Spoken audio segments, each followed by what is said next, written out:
Hospice of Northern Kentucky presents Celebrating Lives, a series of video portraits of hospice patients talking candidly about their lives.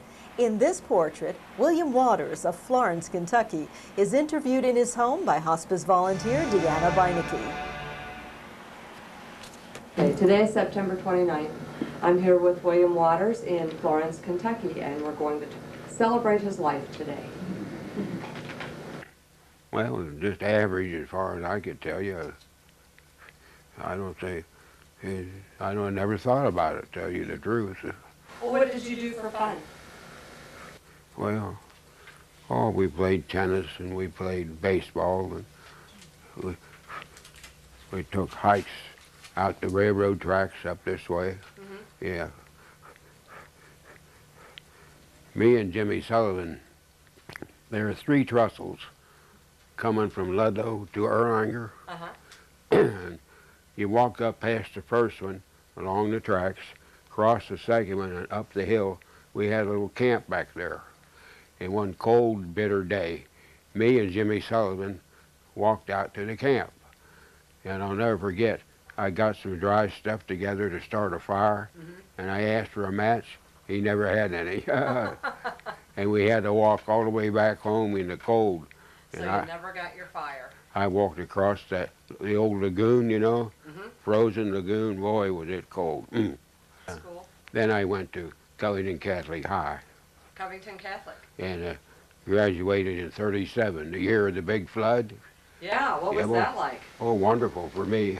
I enjoyed every minute of it. Why? Well, got out of school. Yeah, I enjoyed walking around, looking at the flood and everything. And was your house flooded? The basement, yes. Just the basement? We were far from the river. I lived on Oak Street, far from the river, but we had water in the front of the house. They could pull boats up to our lawn, mm-hmm. Yeah, and did. Boy, that was 80 feet high. Oh, yeah. It's hard to believe now, isn't it?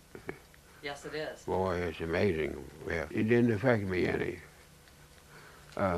We were raised by an uncle and aunt, mm-hmm. and he kept a job. He sold supplies to schools, and he had a job, and to tell you the truth, I never did know there was a depression as far as, you know, being hungry and everything. Of course, it was hard to find a job when it was time to get a job, that's for sure.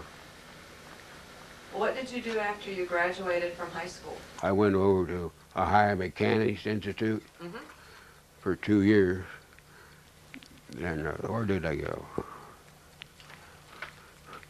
Well, in April '41, I joined the Air Corps. Oh, yeah? That was smart. War was in the air, you know what I mean? Mm-hmm. And I went to Panama. And boy, that was the best decision I ever made. Yeah, boy, that was a good one. Why? The Air Force is different than the other branches. You're treated different. It's a better life in all kinds of ways. When I come back from Panama, well, I hit here with the first snow of the season. And I stayed here a while, and then I went down to Hotel Atlantic Towers on Miami Beach mm-hmm. for about 3 weeks. Still with the Air Corps? Oh, yeah. They paid for it all. What did you do down there? I went to some squadron at Muskogee Air Base. Then I went to Will Rogers Field outside of Oklahoma City. Mm-hmm. And from there to Okinawa. Yeah. I went down to Charleston, South Carolina, and waited for a boat to pick me up. And we went down to Panama. We stopped at Trinidad for a night or 2 and then went on to Panama. And somebody had measles on the boat, so we were quarantined when we got to Panama. We had to sleep in tents for a month or so before we could get in the barracks. When we got in the barracks, I had something eating me up. I thought it was mosquitoes, see, but it was bed bugs. These beds have metal springs to start with, and metal wire and metal springs at the end. That's the home for the bed bugs. So what you do, you take a blowtorch and burn those springs and kill kill all the bed bugs. And for a while, you don't have any bed bugs, see. Then when you do again, you burn them out again. That kills them, yeah. Just a clerk. Clerk? Yeah. Yeah. I did the financial stuff for the boys when we went to Okinawa. Yeah.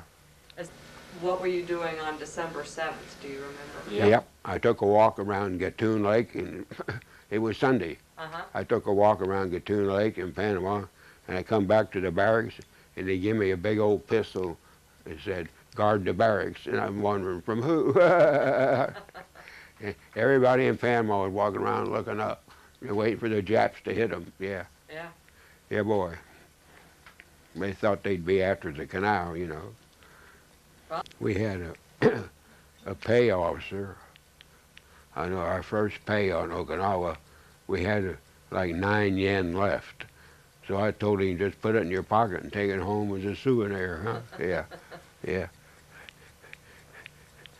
I got up one morning and there wasn't a ship out there. Normally there were hundreds of ships out there. And I was too dumb to figure it out. Do you know why? why? Storm. A typhoon came through. But I didn't think of it. I went through 2 of them on the island. What Now, was that like? oh, hell. The wind blew and it blew and everything. Some fella from Louisiana, he had a big tent all to himself. So I moved in with him. And we'd get up at night and pound the stakes down on the tent, and beyond that, we didn't have any problems at all. But anyway, I should have known something was going to happen when all those ships left, but I didn't. I was a landlubber, wasn't I? Well, I heard that you spent some time in Alaska. Would you like to talk about that? Well, I was 61. 1961, or you were 61? 61, no, 1961. 1961, okay. Yeah. And I just loaded up my camping equipment. I had a Ford Country Squire station wagon, and I loaded up a bunch of camping equipment and headed for Alaska. Driving from here? I went straight north through Michigan and over to Ontario, then turned left. And I kept going till I got, well, yeah, I went too far, really. I had to come back a little to go to where the Alcan starts. I can't think of the name of the town right now, in British Columbia. It's like 1,450 miles to Fairbanks.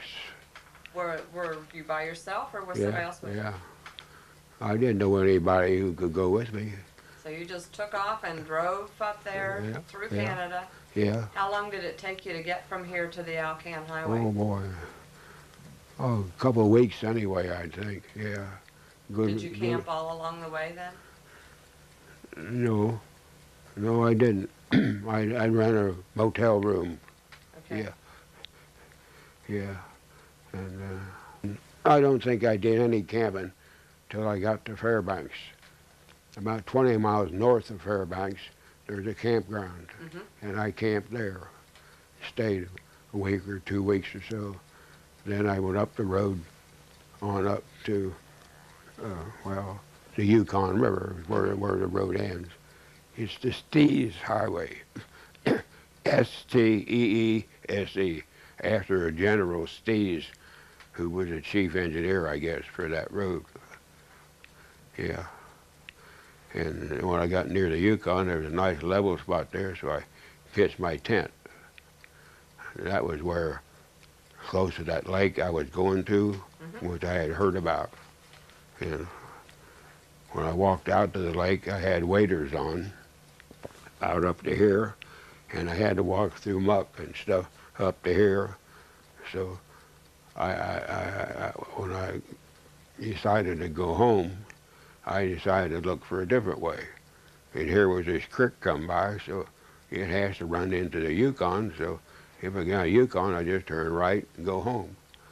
But it takes about 95 to 100 miles before it gets to the Yukon. Uh-oh. And I never made it.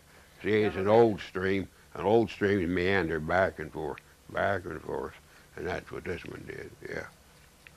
And Walking. Well, yeah, I was walking down the creek, see? uh-huh. I thought every turn I come to, I'd find a Yukon there, but it didn't turn out that way. I left in early May, Okay. and it was warm. We had thunderstorms up there. Mm-hmm. They got something else you never heard of, though. Mosquitoes. You'd think they would be dead, wouldn't you? But they live from, you know, through the winter, some way or other. Yeah. Yeah, I had a bear cub play with my feet one day. A bear cub? Yeah, I was laying down. I had my feet crossed. I Uh-huh. was stretched out. I had something over my face, just laying down, taking a break. And something was moving my feet around, and I lifted my head up, and there was a bear cub looking at me. And he turned around and went that way. And I'm sure glad he did. Yeah, boy. Now, the reason I was saved, these people were hunting, but they were hunting on the creek. The idea is you go upstream, turn the motor off, and float back around the curves. Mm-hmm. They got a bear the day before they got me. Now, I heard them go down. They had a big, long metal boat with a big Mercury engine on the back, and I thought it was an airplane. They went down past me and set up a camp somewhere. And the next day they went upstream, and I said, that is a boat. So I walked and halfway crawled down to the creek's edge and sat on a tackle box, and hoping they'd come back. And sure enough, they did. See, he was floating back, trying to catch something out in the stream. And they got me. How long had you been out there by yourself at that point? They say 67 days. I never counted it. You didn't. Right. How did you survive all that time? Well, I never got excited or scared to death or anything. The reason I say that, because a guy come to visit me in the hospital, Mm-hmm. and he had a gun. He was hunting matches, a gun, everything. And he got lost, and he was scared to hell, he said. He said he just kept walking back and forth. But he knew they'd look for him. See, I never thought about that. They'd look for me too, but I didn't know it. But he built a big fire of dead wood, Mm-hmm. and when the plane come by, he lit it and got some smoke going up, and they picked him up. You know, I had a machete, which I used to chop down trees. I wish I had it now just as a souvenir. I don't know what I did with it. But anyway, these people took me down to their camp and put me in a sleeping bag. And then later they broke up camp and they took me to it's called the Hot Springs Hotel, which was not too far from where my tent was. And hell, I got up to the bar. I had a whole bunch of traveler's checks I never spent. I wanted to buy them all a drink, you know, and everything. And several guys finally picked me up and took me to the bathroom and gave me a bath because I was filthy. Well, I guess after 67 days. Then they put me in bed, give me some soup and a cup of coffee or something. Boy, that was dandy, yeah. Yeah. They wouldn't take a dime, yeah. And the next morning at breakfast, two guys walked in and one had a pistol on him. That was Lieutenant Trafton, Alaska State Police, and they had borrowed an airplane and flown up, and they flew me back to Fairbanks, to St. Joe's Hospital. That's where those pictures are taken, yeah. The night nurse said, "You put St. Joe's on the map." Yeah. And the first meal they gave me when I could eat was Kentucky Fried Chicken. Yeah, yeah. Well, I had some raspberries and rose hips. Are you aware of rose hips? Mm-hmm. I ate them, and some real little berry close to the ground was very tasteful.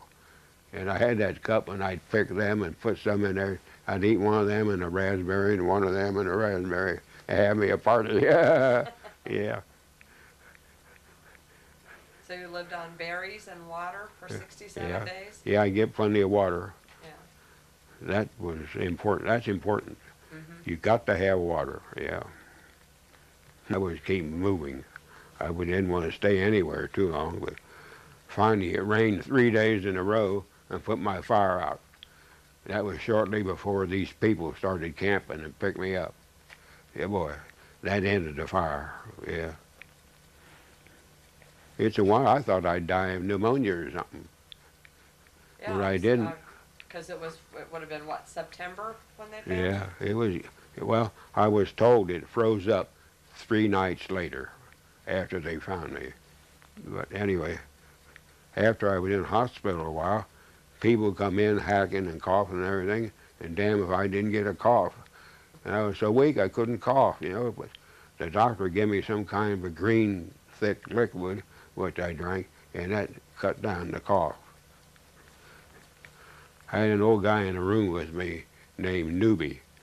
And boy, he knew everything. He really did. He was wonderful.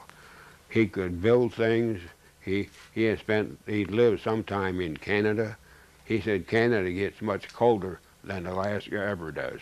Huh. And he owned a gold mine. He owned a trailer park around Fairbanks.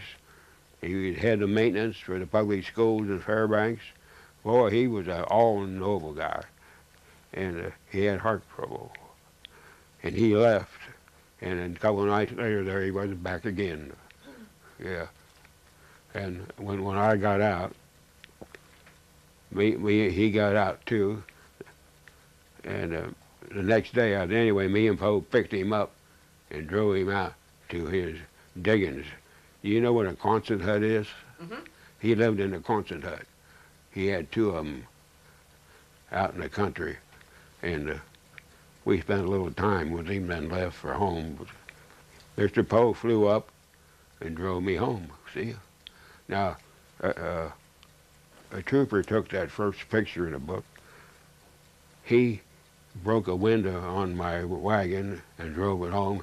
He took down my tent and everything and put it in the back.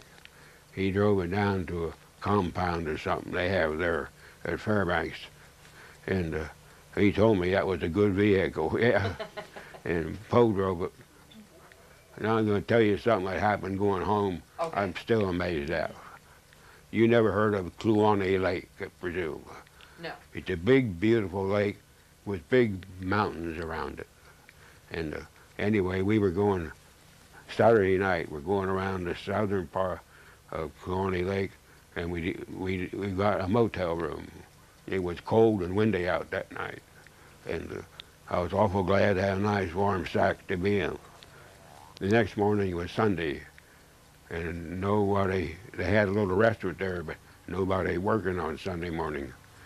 So me and Poe walked out. We were down about 3 steps down to the road, and 2 teenage girls walked across that road. Teenage girls. Have you any airplane fuel here? We didn't know, but a guy behind us who come out said no, they have some down at Burwash Landing. Burwash Landing is a big place on the lake with a whole bunch of businesses and stuff there. So we put them in the car with us, and all 4 of us drove down to Burwash Landing and got breakfast, and we said goodbye, and away we went. But they were flying home to Anchorage, Alaska. Isn't that something? Yeah. All alone, and they stayed out by the plane all night long, watching it. Yeah, boy.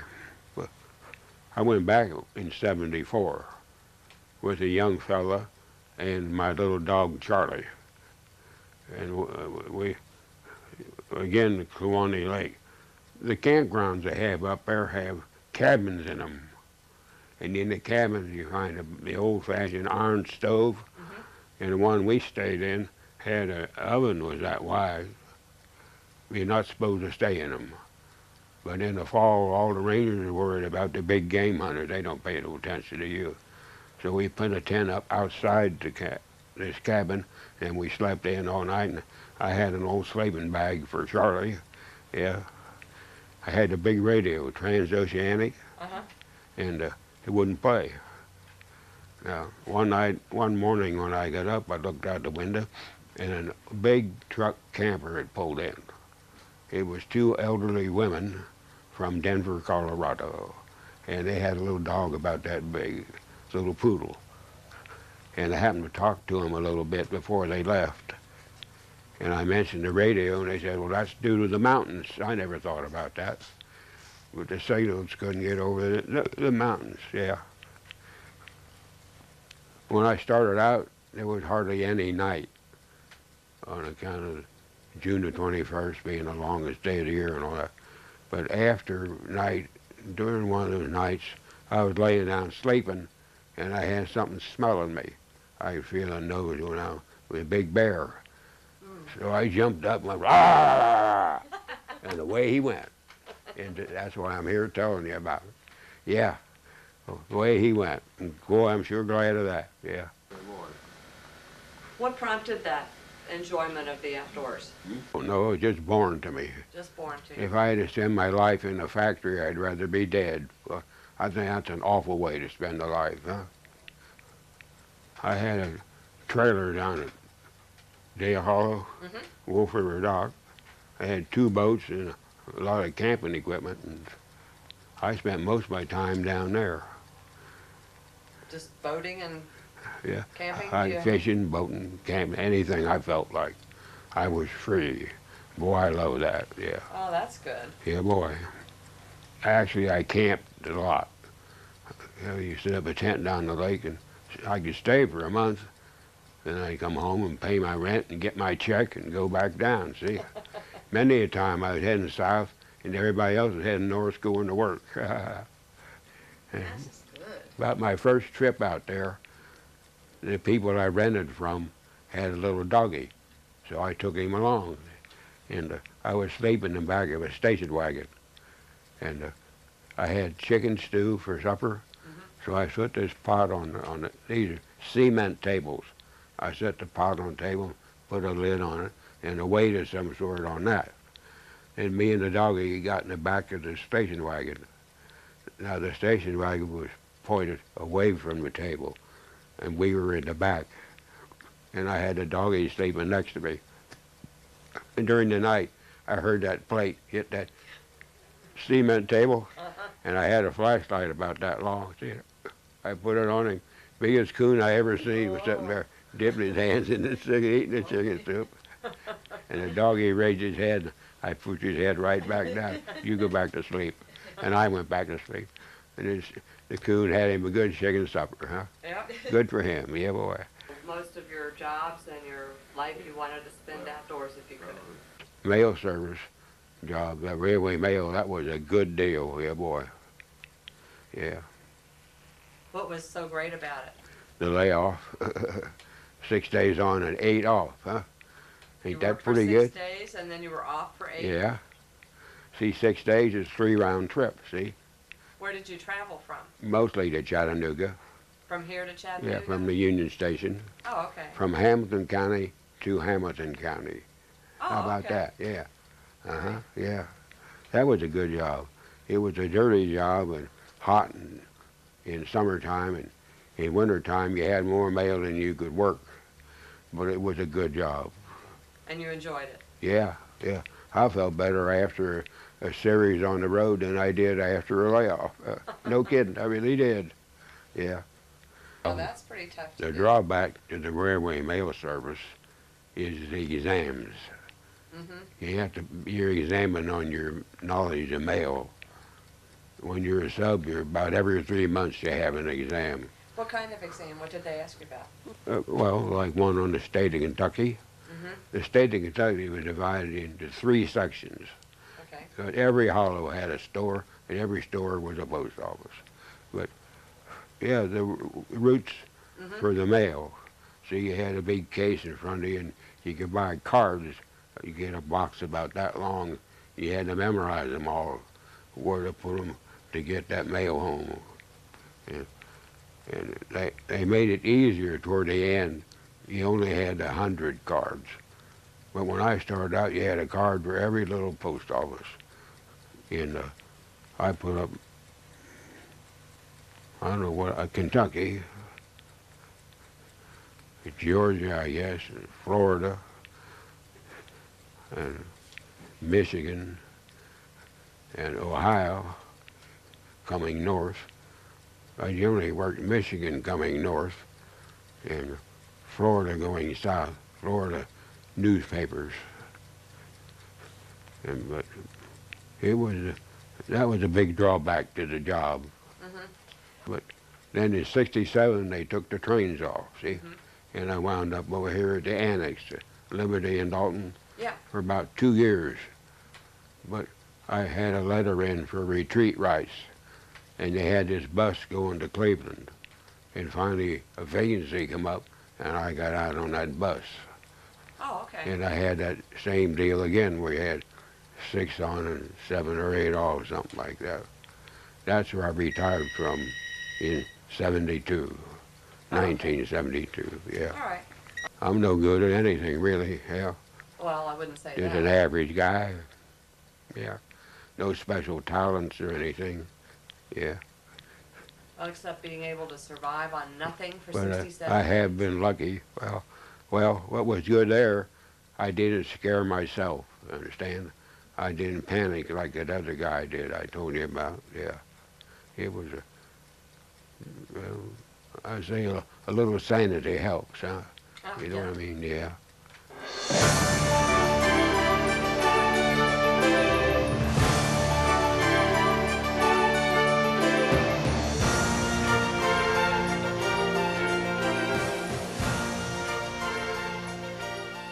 The staff of Hospice of Northern Kentucky celebrates the lives of all of their patients and is proud to have brought you this program. Hospice of Northern Kentucky is a nonprofit organization that serves individuals with life-limiting illnesses and their families. For more information about services, including referrals, volunteering, or making a contribution, call 859-441-6332.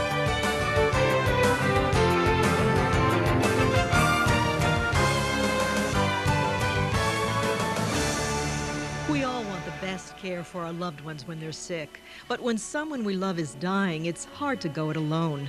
That's when Hospice of Northern Kentucky can help. Hospice of Northern Kentucky helps people fill their last days with dignity, not pain, at home, in a nursing home, or in a hospital. Patients and families receive the personal and practical support that's right for them at this critical time. For more information, call Hospice of Northern Kentucky, 441-6332.